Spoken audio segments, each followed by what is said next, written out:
Tulsishyam road પર ડ્રાઈવરે steering પરનો કાબુ ગુમાવતા બોલેરો ગાડી પલટી મારી। ધારી તુલસીશ્યામ રોડ પર બોલેરો ગાડીએ પલટી મારી હતી।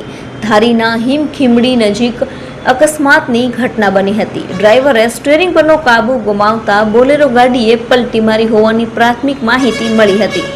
સદનસીબે બોલેરોમાં સવાર 4 લોકોનો આ બાદ બચાવ થયો હતો। બોલેરો ગાડી પલટી મારી જતા જેસીબીની મદદથી ઊભી કરાઈ હતી।